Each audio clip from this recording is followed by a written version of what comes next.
some examples from section 1.5.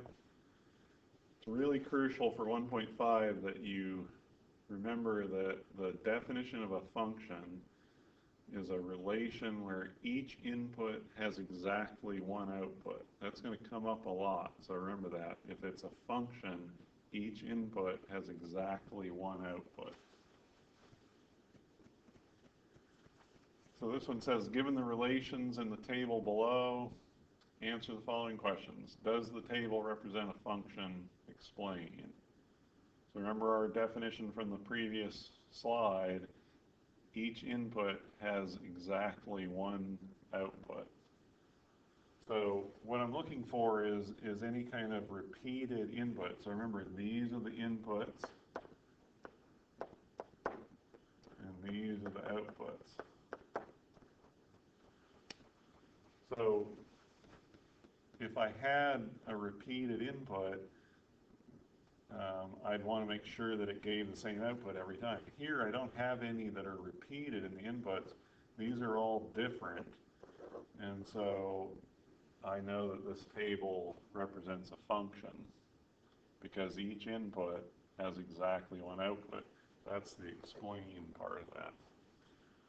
So the domain is all the possible x values, all the possible independent variable values, which is the inputs.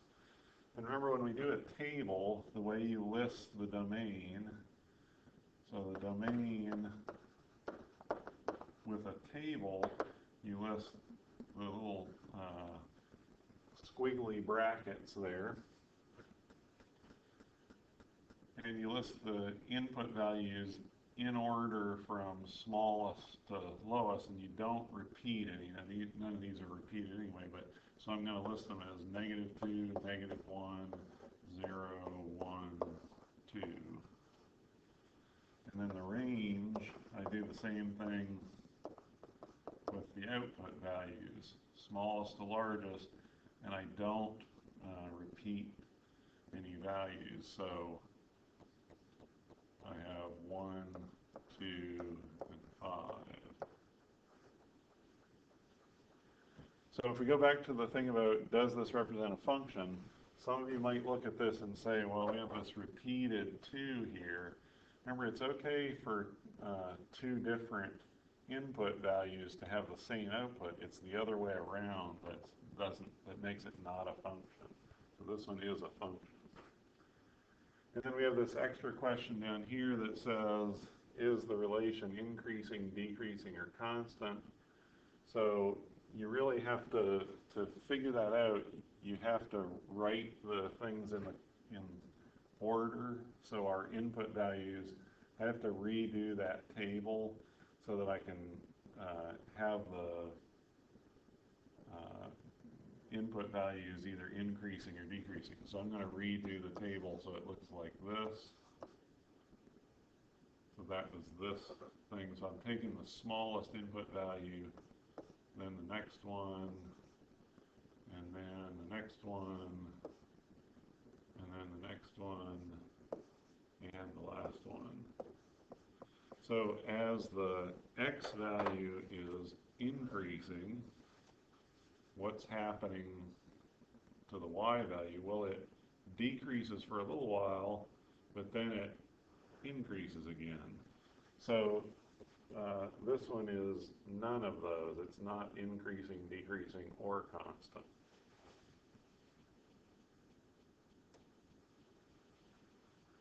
So another example, this one says, given the relations in the tables below, answer the following questions. Does the table represent a function? And explain.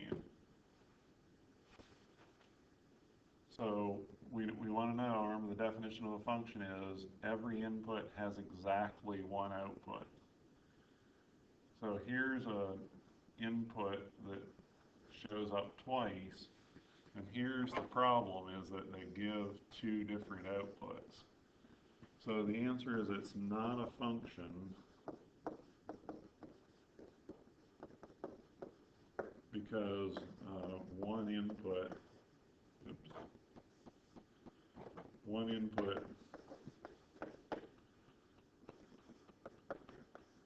gives more than one output. Or you could have said gives two outputs.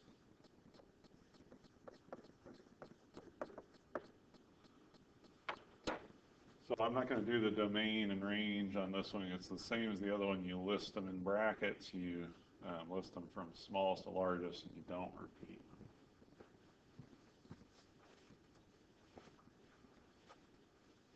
Okay, so when we get to a word problem, it says, is the relation described here a function? And explain your reasoning.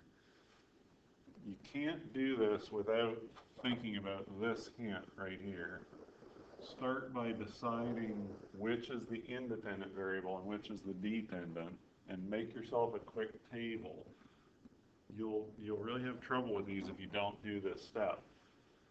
So when you're determining which one's the independent variable and which one's the dependent, remember, dependent, that word dependent is important.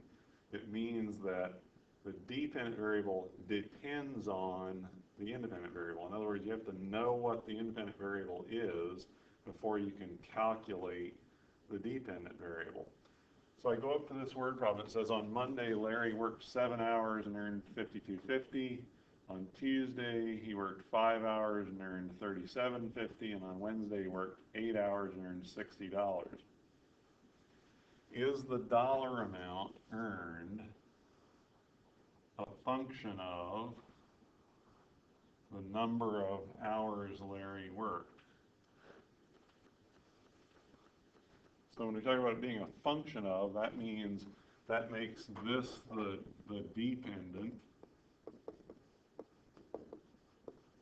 and this the independent. And the other way of thinking about that is, in order to figure out the dollar amount earned, I have to know how many hours he worked. That makes the dollar amount earned dependent on the number of hours worked. So that means the independent is number of hours, and the dependent is dollars earned. It's crucial to do that. Now we can get back in and make our table. So when he worked 7 hours, he earned $52.50.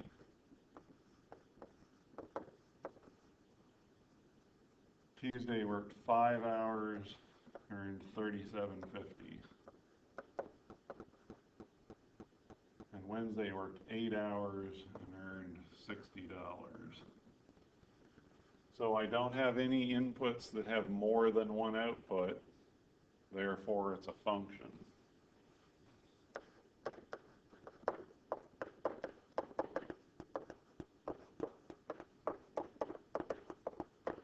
And your reason for that is the definition of a function.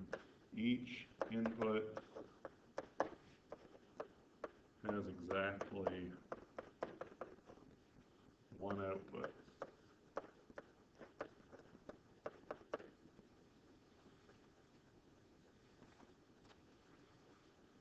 So let's try one more of those, make sure you got that idea. Marie drove from San Francisco to Chicago. On the first day, she drove 420 miles and used 14.8 gallons of gasoline. The next day, she drove 480 miles and used 15.4 gallons of gasoline. Third day, she drove 420 miles and used 13 gallons of gasoline. Is the number of gallons of gasoline used a function of the number of miles driven?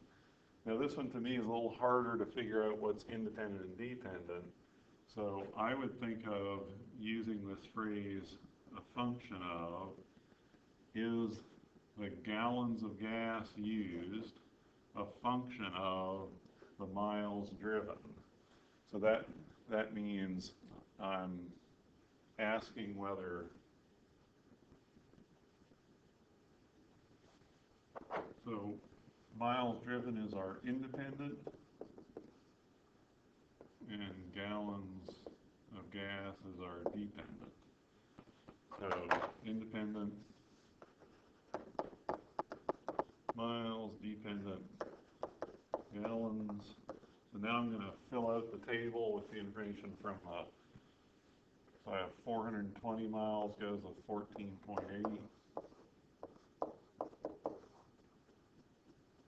480 miles goes with 15.4.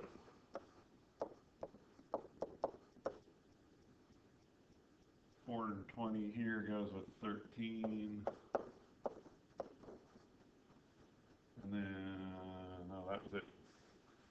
So here's our problem. We have an input that gives two different outputs. So that means it's not a function.